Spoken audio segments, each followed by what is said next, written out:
Welcome once again, children of class 12 arts, Burdwan Model School, and I'm repeatedly trying to give videos for class 12 because you are at a very critical juncture because this is your very important year.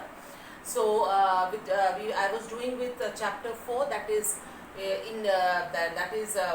new centers of power, or as it is given in your book, alternative centers of power. So today we are going to talk about the rise of the Chinese economy, and there is no doubt to this fact that China comes up, has now been has now risen up to the position where it can be, it is regarded, it is very legally regarded to be the third center of power. So after European Union, ASEAN, now we will discuss about the Chinese economy, which is actually the third center of power, which has been universally acclaimed to be the third center of power.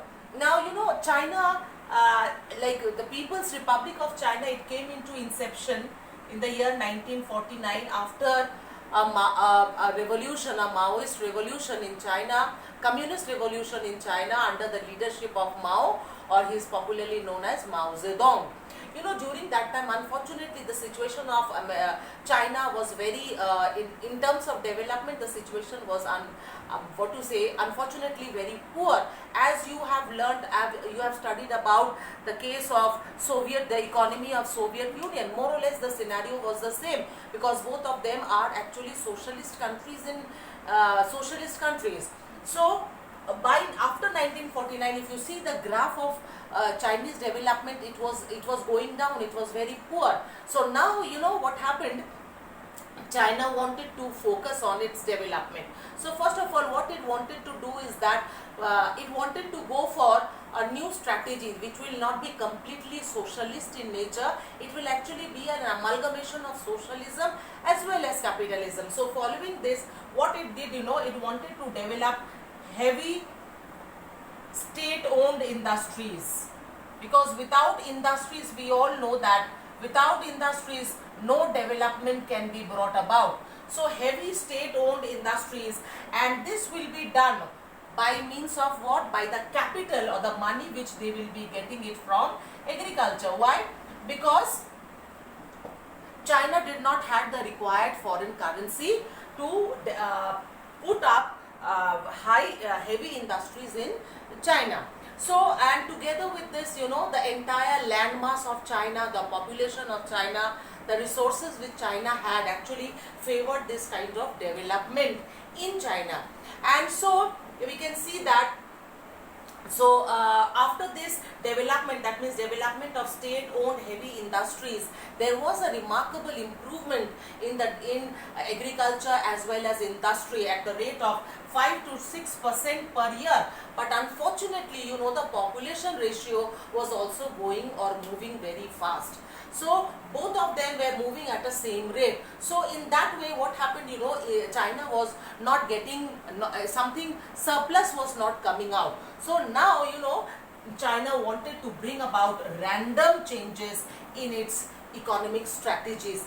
And in this line, first of all, we will talk about Premier Zhou Enlai.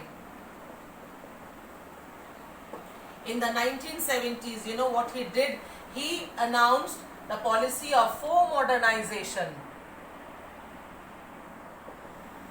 In the year 1973, four modernization in which area? Mainly agriculture,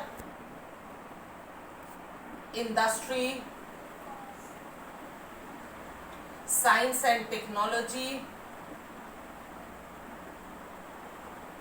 and military. So this was the strategy which was taken by Premier Zhou Enlai. After him, in the year 1978, we know about Deng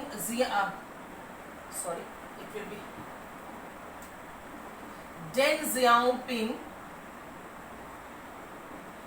In the year 1978, he came up with his policy of open door. Open door policy. Open door policy means what? Open door policy means what?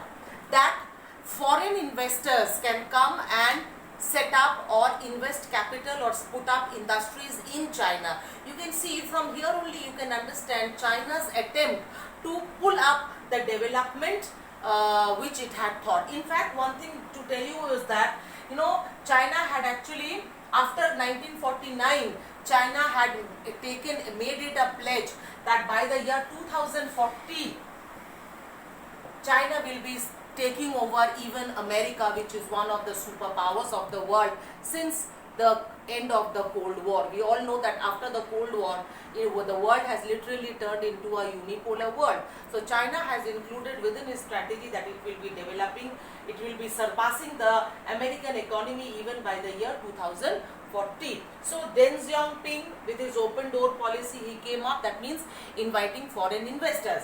And one thing to tell you is that, you know, China had become very open-minded in this respect, that China did not do the same mistake which was done by Soviet Union. That is, it did not apply altogether the shock therapy. That means a complete transition from socialism to capitalism. China did not repeat the same mistake. Instead, it moved step by step. First of all, it brought about privatization in agriculture in the year 1982. First privatization of agriculture in 1982, and then followed by privatization in industry in the year 1989. And together with that, you know, China had created CEZ. CEZ means Special Economic Zones. Special economic zones include which parts? Those parts where there will be no trade barriers or there will be no tariffs. Tariffs means no taxation will be involved over the countries or the companies which are actually going to put up business in those, or capitals or industries in those areas. So China, these were the attempts which were taken by China. You know, China had made a remarkable improvement in agriculture, within industry, after these kinds of decision of privatization, and also the help which it has got from like the WTO. Now, unfortunately, you see that even, you know, although China had thought about bringing about social welfare and employment, but there also we can find that after even so much of attempts, you know, China, the rise in the was the percentage of the number of people, those who were unemployed, were nearly 1 million in China, you know,